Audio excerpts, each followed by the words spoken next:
All right, how's it going, everyone? Welcome to another episode of Forward Thinking Founders, where we talk to founders about their companies, their visions for the world, and how the two collide. Today, I'm very excited to be talking to Meaghan Franks, who's the founder of Sport Sitters. Welcome to the show. How's it going? Thank you, Matt. Going well. How are you? Thank Oh, you I'm so much doing. for having me, by the way. Yeah, very excited to have you on. I mean, I just saw you on LinkedIn or somewhere a few weeks ago. I dived into what you were doing. I'm just like, holy smokes, we got to get you on the pod immediately because this is a gnarly model you have going on here. Let's just dive into it. What are you building? Like, what tell us more about your company? So, Sports Sitters, it started from two worlds kind of colliding. Um, Way back in the day, my husband played ice hockey. He was actually at ASU. His great uncle used to coach football there, and we graduated, said peace out to Tempe, thought we'd never ever have anything to do with the school again, and we were done. And many years later, we started getting involved in the athletic department again, and we had children of our own. And I had some worked in child psychiatry for some time before, and so our kids grew up around athletes. And slowly over time, these NIL laws had changed, and athletes were allowed to work through a brand. Um, and when all of this sort of started happening, I realized that a lot of the male revenue sports were getting a ton of they're awesome, like phenomenal NIL deals. But I sort of personally felt like a lot of the women that are so incredibly talented were getting a little bit left behind in terms of brand offerings and their ability to now earn outside of their sport and their scholarship. And this, I realized, was a way that we could get athletes out in the community. They were influencing kids. Parents loved it because there's nothing more trustworthy than an athlete babysitter that walks through your door that you can check their roster link and they're engaged, they're playing, and they're active. And so it was just something that was very accidental that has turned into me feverishly learning a new industry that I have no experience in terms of the tech side. Well, that is often the best companies come out of kind of like outsiders to the industry or Yeah, outsiders to a certain sector. So I this sure could hope be. so. Oh no, it's that's how it goes. That's I mean, because people that are just used to a certain way of doing things, they're just used to it, and you have to have a fresh viewpoint and a fresh mindset to shake it up and solve problems in a more unique way. So let's walk through maybe like the operations here. So like, I have a kid. I'm about to have another kid. Mhm. Is it walk me through how someone like me or another kind of set of parents would engage with your brand and like use it to get in touch with these athletes to essentially watch their kids. So so far it's been all word of mouth. So you would find out about it through a friend. You register, you go through a cool down period after you register. We background check you. We background check your spouse, which is extra special. Most people don't check both registrants in the household or both parents in the household. You send a request in, and we broadcast the request to all the athletes that are available.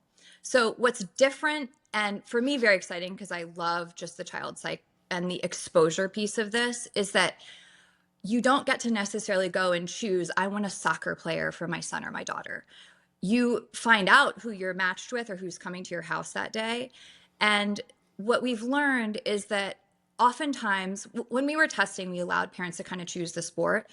Now we broadcast, and it gives children and athletes so much exposure to like kind of the non-rev, also Olympic sports, a lot of track and field. You wouldn't necessarily go and pick a water polo player in December to watch your kid, but these women, they're able and willing and ready to go work and go play. And what's most important is that when they show up, these ladies are born with an energy that it would take me 10 cups of coffee to get to naturally when they come at it, like when they wake up. And children are so magnetic to that. It's so curious. Each of these athletes, they walk into your house and in the door, and they look different based on different teams. Some are tall, some are short, some are strong, some are fast. And children, as you use this service more often, start to recognize these different qualities and also pique interest in sports that they've never been exposed to, or maybe you or I would have said, okay, we always want volleyball because our kid loves volleyball. And all of a sudden now, they're like, wait a minute, what's this thing that as a parent I wouldn't have put on the radar for my child? Totally. I mean, I think it's great. A couple of questions, just as like a from like the parent point of view or the or Hmm. parent perspective. So, do like I'm guessing because these athletes, they're athletes, right? They Yep. have like lots of energy, like you said. They're probably very fun. How much kind of training do you need to do with the athletes on what to do with kids, or do they just kind of know, or what's the ramp up from going from athlete to kind of like watch babysitter of kids? It's so interesting. So, some of them have prior experience babysitting for friends, family, siblings, all of that, all that sort of what you'd expect out of a babysitter. The other piece is that many of them have requirements on their teams that they do community events, they do, Mm. summer camps, and so they really do have a depth and a breadth of experience that it just wasn't tapped into before. No one looked at a volleyball player and said, hey, cool, you can watch my kid and I can go, have drinks or run errands or whatever it is for a couple hours. And my child enjoys a pseudo lesson. And you do have all of these requirements, both through your team, through your school, that you're engaging with young members of the community to grow the next generation of athletes. And we are absolutely leveraging that with this one-on-one kind of VIP feeling experience for these children. Yeah, and I guess maybe this I should assume this, but I'll just ask anyways. Like, how much of the time of the athletes watching the kids is it like very sports focused? Is it all kind of like lesson based? Is it sometimes not lesson based? Like, how much of it is sport specific versus just doing whatever the kids want to do? It really depends. So I always tell the girls to kind of let the children guide based on the way they're feeling, because we don't want to force something on children, right? We want them, when I'm saying that they're magnetic to something, it's because oftentimes they get to be in control of how much. So sometimes these athletes are almost doing a pseudo lesson for 3 or 4 hours, and you have a kid like my son drags these girls through every minute. I mean, they are outside grinding when, my son is around. And if it's just my daughter, they're playing dolls and it's very relaxed and it's a totally different experience. But what is interesting that both of our kids, in just in my experience and also I've learned from other parents, pick up on is that they've seen these ladies in the arena. They've seen them on fields and they've seen them at events. They've seen them signing autographs. And when they come into our home, whether they're playing dolls or they're out in our field and grinding, our kids and all kids learn that if they can do these amazing things in front of an audience and also they're normal humans inside of my home, hold on, maybe I can do that awesome stuff too. And it really ignites this confidence in children, whether it's sports or not sports, right? Like these children start to learn if it's piano and I stick to something and I practice and I practice and I practice, hold on a minute, I might become good, and like that is really the spirit of what we want children to realize and grow that confidence. And it doesn't always necessarily happen to be in sports. It's really that theme. Um, and sports, it's amazing. Like they get this healthy lifestyle, they get the exposure, all the things. It's such a phenomenal, focus, but it does bleed into other areas, which has been unexpected and like just super fun. Like I never thought that that would kind of be an outcome after releasing into the wild. Definitely. That's So, how it goes. You put it out there, and people use your product or your service in yeah. ways that you didn't expect. No doubt. Yes. I'm like, oh. Yep. Yep. So, So I want to go a little on the NIL side. So when these rules started to change, I started to, I think everyone started paying attention. It's super fascinating. I mhm. actually think I did. I think I mentioned this over LinkedIn. I like did like a deal, like $100 deal on one of the marketplaces NIL.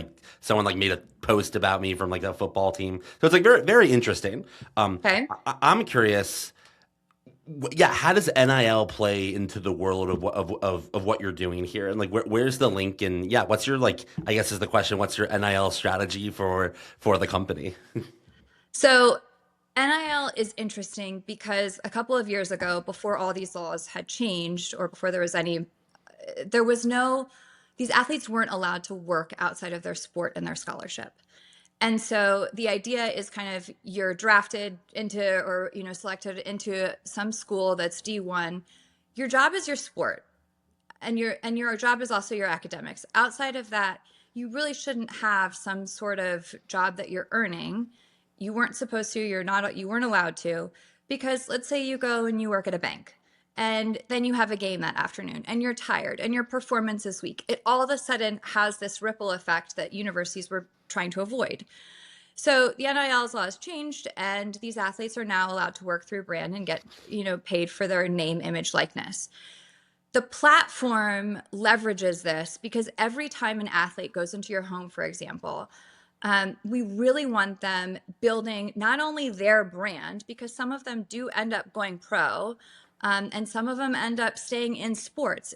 And so we really want to grow that presence for them in the community and make people recognize, number one, how important their sport is, two, how phenomenal they are as individuals. And the other piece is that we also are required to have certain behavioral expectations. So these athletes, when they're in someone's home, they're expected to behave a certain way based on what the university expects, and also what their team expects. And so that whole, I guess, NIL university requirement also boosts our platform because it adds a level of trust that parents really get to enjoy.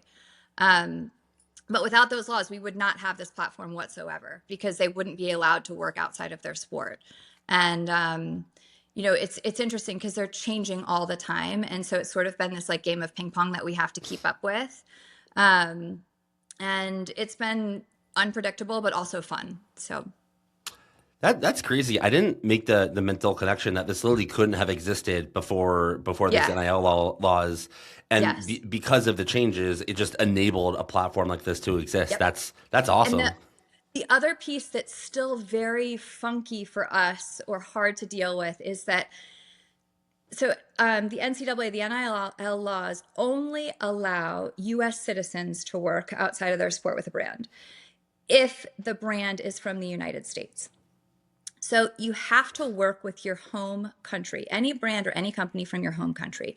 So if you're a French tennis player at ASU, you cannot be a sports sitter. You cannot go rep any U.S. brand and be paid for it whatsoever. So I don't know if you remember, like the swimmer from ASU, Leon Marchand, he was phenomenal in the Olympics, right? Definitely. Well, he did NIL with LVMH. Why? He's French. That's his home country. He wouldn't have been able to do any U.S. brand or have a partnership with them. And at the same time, you can only rep them when you're in your home country. So it's not like he can't post about, or any athlete can't post about some other brand that's in a different place when they're not in that specific place. And what's been difficult for us is that there are amazing athletes from all over the world that know how to influence kids, that are phenomenal role models, that want extra money, that have time, particularly in their off season, that have registered to be on this platform, and I can't approve them. And, I want to send them out, and I want kids to, learn and feel and see, touch, feel these people. And they just, those rules are still in our way, which is really tricky. And it also makes things a little unfair when you're from, call it a more developed country, right? Because there's more brands, there's just more, and there's more money, and there's more places and opportunity that you can do these partnerships with. So that part pulls at my heart a little bit, especially with the platform, because I know that there's great talent out there that still, has kind of rule in the way. Well, hopefully the rules of the laws continue to evolve to be more inclusive and just more like easier to do business in the NIL world. It's easier than it was 5 years ago. Obviously now, hopefully in 5 years it'll be easier. Yeah, totally. So I want to dive into kind of you as like a founder of this company, as the founder of the company. Is this your first company that you've started? What's your kind of what's been your experience getting this off the ground, just as like a company builder, and just like taking an idea in your head and turning it into an actual company that makes money and solves problems and is valuable to a lot of people? So it is the first time that I've ever done anything like this. I have never gone out on my own. I've never started anything before. I it really started out by testing with some friends. I had just the most basic MVP you could ever imagine built, and it the spirit of it and the base of it was awesome. There were friends of, and then friends of friends that had learned about it. They wanted to download. We had more athletes that had found out that their friends are making money off of it and they want to Mhm. download. But it didn't have like the infrastructure and everything that it really needed to start actually onboarding and kind of moving out of like cutesy hobbyville into like, wait a minute, this is like actually going to become a business. And so that was sort of a point where I'm like, this started mostly because I wanted to help out a small group of ladies that were athletes at ASU. And so, am I going to give up a life that I really loved? That was perfectly fine. And go grind and start waking up at 4:30 in the morning and building this thing out and trying to, get all these hours in before my own kids wake up because I don't want to ignore them to bring something to somebody else's children. I mean, that was a huge problem that I had to solve for. The other thing is, you could make all the checklists in the world. You can have every single plan and nothing went as expected. Nothing. There were, things that I thought that would be super easy that I could tap into or leverage. And those ended up being things that we abandoned immediately or quickly. I thought this platform would grow originally through, like my closest network of friends. And it ended up being kind of a little bit different than that. I didn't realize that there's so much tech stuff that I had to learn in the background. I didn't know that Apple required your info P list to be correct or your distribution certificates to always be updated or your SMS has to be connected to this platform to make sure that everything goes properly and we need proof that things went through. I didn't know about business insurance. I didn't know about bank accounts. Like all of it was really just a simple how can we get through the next thing that's right in front of our face? So we're playing defense. Like this is not offense. We are 100% playing defense. I have a plan for offense. It just hasn't happened yet because there's always something that, you know, starts to expose itself or unfold or not necessarily unravel because that's negative, but just that we need to solve for.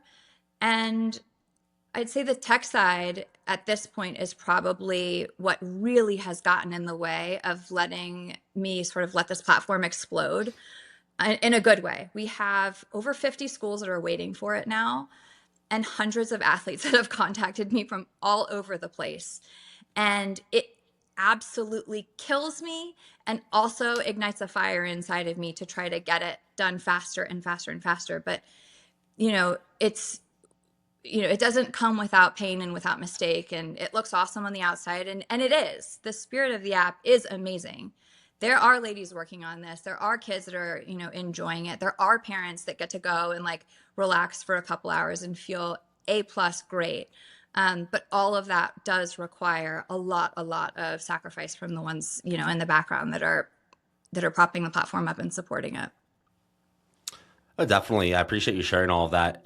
Oftentimes people see the headlines of companies raised this much money or exited for this $1 billion outcome, and no one sees the early days and just like the process of Mm-hmm. building. When some people care, but it's not like everyone in the world knows about it yet, right? It's like a small group of Mm-hmm. people, and you are Mm-hmm. just kind of like with the world on your shoulders. So appreciate you sharing that. I do have one follow up because there's a lot of people listening to the podcast that they're non-technical and they want to build tech products and maybe they are like into vibe coding or they hire an agency or they have a CTO. What have how have you gone about building the platform? Like, are you vibe coding it? Do you have like an agency, CTO? What's like, you feel You for, picked a pain point. oh gosh. Well, if you can share as little or as much as you want, but I'm just curious, like That's good. everyone is, everyone's trying to figure out, their way to build what they want to build. And there's like a million different ways to do it. So I'm curious, like, how have you approached it? So this is super recent. Over the summer, we had, I think it was 5 student interns that were engineers and a very small dev team, and we were going to take what was our MVP that we chose to build off of and just kind of fix it up, add some features, re-release with a new look, refresh everything. And I allowed our students to use a lot of AI.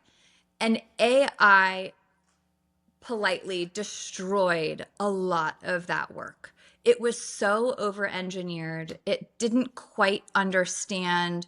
A great example is, if a athlete needs to cancel on a parent. Right now, we send that job back to the open job list. Someone else can scoop it. We send out a push like, hey, there's a new open job. Somebody grab this. And they're always filled. We have a phenomenal acceptance rate because there's always someone ready to go. When we started to rework this logic using AI, and we thought it would be great to leverage it and make coding go faster and push this thing out faster and then go, grab every school as fast as we can. It was doing things like, okay, let's cancel the job and then send an SMS to the parent and then send a push notification to all the ladies that the job was canceled. And I'm like, it still requires such delicate, prompting that it's so fine-tuned and we to get the product that to get what you want out of it, that we realized our engineers are faster. In our experience, the engineers are faster. They know exactly what it needs to do. And they're occasionally using the AI as a tool because they're doubting themselves. And then we have to go and, unravel all this over engineering. And all of a sudden you're like, okay, now we've wasted a week on something that we can't push that to our main branch, just scrap it, And I think that in terms of mistakes, overusing or overconfidence in what you think will help you build fast and furious cost us a lot of time. And I wish I could get that time back because, like I was saying earlier, we have schools that are waiting, which means there's kids that are waiting, which means there's athletes that are waiting, and they need the money and they want to earn. And there's nothing worse than having users ready to go and your tech is what's slowing you back. Oftentimes it's the reverse where someone will, they built out the restaurant and no one's coming inside. We have a line out the door, but the food's not ready, and that really is something that it's such a good irritating energy where you're like, all right, let's go, let's fix it. But now we know we need to fix it also responsibly and slowly at the same time. I mean, I think it's definitely a good problem to have if you have all this demand and you're just trying to get the tech up and running to supply it. Obviously, it's it's frustrating, but like you said, better that than having a restaurant that's empty every day. Maybe solve the hard side, but I have faith that you'll be able to figure out the tech, no doubt. So I have one business, going back to just the business fundamentals, and I just want to talk about the future a little bit on what you're trying to, what you want to accomplish here. So I should have asked this earlier. So how does it work for a parent? You talked about the experience of one of the sitters coming over, but let's say I literally wanted to use this for our son. Do I pay one time? Is it a subscription? There is walk me through I guess maybe how the money flows and how people pay for it, and any other information that you think could be relevant for someone that might want to use this for their own kids. So register. So you download the app, you register, we do a double background check, hit a cooldown screen. You actually add your credit card first. For me, that was a big point of contention with our developers. They want you to add the card after someone has already onboarded. And I don't want to spend the money background checking two people if, they're not serious enough to show me that they're willing to pay on the platform. And so that's why we asked for that first. It really is pretty simple. I mean, we have a create booking page. Most of the information is auto-filled because we just fetched your information from the registration. You select which of your kids will be there. We recently switched to charging by the number of children. Before it was just a flat rate and you could have between 1 and 4 kids and it was what it was.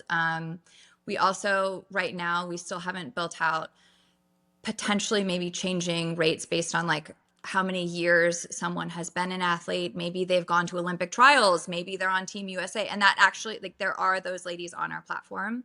That's awesome. Um, it really is so cool. Like, I'm like a fangirl of my own platform, like, because there's people that come to my house and I'm like, you're who? I don't want to go anywhere. I'm staying. That's awesome. How funny is that? Um, and so then we broadcast it out. Somebody will accept it. Parent gets to see the athlete's profile. They can see their roster link. We have families that one family has told me that they show all their kids like on YouTube. They'll just Google who it is, which is super cool. Get them familiar with the girl beforehand. We have chat communications. Everything's in app. We really don't want parents circumventing the app. The athletes are, because it's NIL and there is this NCAA expectation, they've been extremely honest, and that has kept them on the platform, which is great because most babysitting apps that's a big sort of pain point for them. Like, you get cozy and you kind of just go do your own bookings. But we have to go through the brand and all that stuff. So you chat with your girl beforehand. When they get to your house, they start the shift. You can see the athlete's location when you're away. So if you want to it's pretty sensitive. I'm like, okay, you're in my backyard right now, or you're playing Legos in the playroom. Like, you can really kind of dial in. One thing that we do that I enjoy is, we ask parents to book like the maximum time they'll be away, just so you make sure you're paired with someone that is available that whole time in case you stay a little late or whatever. We only charge parents based on the actual amount of time they're gone. There's no, there's other apps that they do like an extra round up to the nearest 15 minutes. I just find all of that kind of like garbage. I really love like a clean, honest, this is the actual time we were there, and that's what it is. I've been on the other side, right? Like, I pay for childcare myself, and every time I go to the grocery store alone, it costs me money. And it's like, you want to be sensitive to parents too, right? Like, I want parents to feel freedom enough that they'll go out and enjoy and reuse, but you also have to kind of consider these athletes are, women that they do go pro. You do see them on TV. They are on ESPN, and they are trying to leverage their brand. And so what's kind of the sensitive spot where you're respectful to both sides? And then, when you're done, you end your shift and that's it. And the next time you pop one in, you might get the same girl. You might not. And a lot of it is based on seasonality, right? Like, we have a lot of women on soccer working right now, but 3 months ago they were ghosts. Like, they're training, they're in season, we're ASU and GCU. They have wild travel schedules now that are all over the country. It's not some cute little tight school to school thing anymore. And so, that's kind of how everything, I guess the expectation if you decide to book. Awesome. And if you were to kind of look out into the future a bit, what do you think this can be, or what direction are you rowing in, if you were to look out like several years into the future? I really, really want to make sure that this platform grows to multiple schools, but a small group, in each kind of cluster. SportsSitters is not for everyone. Like, the best way to describe it is SportsSitters is like flying first class. It's different. It costs extra. It feels very different than a normal babysitter. Normal babysitter, it's like there's hundreds of them out there. They're great. You will get to where you need to go. Your bags are going to show up. Everything will be fine. Your ticket costs a little less, but what you needed to do, the box is checked. SportsSitters it's elevated, it's different, it's curious, it is active, you are getting a role model, you are getting someone you see on TV, you are getting someone that they will, there are athletes you will meet on our platform that go pro, that are going to sign stuff inside of your home that give kids this really awesome kind of school cred.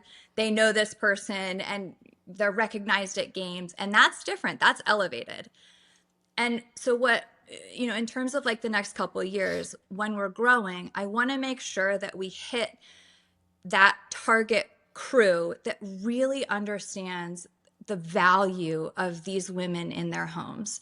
I have people that they hit me up or they email me and like, hey, I need someone to drive my kids somewhere, or like, can they take the dog out? And I'm like, okay, that is not the point here. These women, if you're going to have the captain of your volleyball team in your house, why are you putting her behind the wheel? Go put your kid outside and play. Go inspire them. Go, ignite a curiosity in your child. Do not run errands with these people. You know what I mean? Like, that's a nanny and that's different. And it's on me to make sure that when we're growing that people really know the difference between a sports sitter and a babysitter. And when we go to each of these schools, that that brand and that expectation is understood, right? Like, you go to a certain hotel chain and when you open the door, you know exactly what that Marriott room is going to look like. You know exactly what that Ritz-Carlton room is going to look like. And so that's on me to make sure that experience is communicated very well, and that target user is exactly what we want, because we want to also help their kids with each family that they are with. Yeah, that's great. I think your vision is wonderful, and I think you're kind of protecting what you built, and you want to make sure it grows in the right way, not growth at all costs, but growth properly. Mm-hmm. I think that's great. Where can someone, if they're listening to this, where can someone learn more? You have your app. Is there a website? Is there social media? Is there other places someone can learn more about the platform or about the company? So we leverage Instagram the most. Like, our athletes are on Instagram, parent groups. So Instagram is Sports Sitters. I started posting a lot probably over the last year on LinkedIn. I feel like that's more been the business side, but I think the users on both sides, because this is a two-way marketplace, both parents and athletes, really use Instagram the most. You can learn more also on our website, sportsitters.pro. There's fact pages on there. Any emails you send will go to me. I'm also customer service. Any text that you send will go to me. I'm also tech reply. So, it's been fun. There's a couple different places that we've peppered information with. I think that probably website and Instagram are the best. And Instagram's been fun because we've sort of introduced a bunch of the girls on our platform. Like, you don't know who's coming to your home at the end of the day. And so you really kind of want to put like, okay, this is the type of person that's there. These are their accolades. It gives parents kind of a little bit of a see, touch, feel beforehand. And I think that it also allows the athletes to sort of know what's going on. I mean, I tell our girls all the time, I'm like, we have such a phenomenal parent group. It truly is. I don't understand how this is such an incredible utopia for them. And I hope that is the same copy paste in other places. But they're very lucky so far, and will be, I'll make sure. Yeah, no doubt. Well, I appreciate you coming onto the podcast. What a great marketplace you've built here, and just meaningful for the student athletes, meaningful for the kids, helpful and meaningful for the parents. So well done. I'm looking forward to tracking this over time, and it's cool to know that this is in my own backyard. Obviously it's going to expand, but it's cool to know that it's starting in Arizona. So thanks again for coming onto the podcast. Yes, I'm so excited. It's been awesome. They're such an easy group to talk about. So awesome. Well, thanks for coming on. Thank you.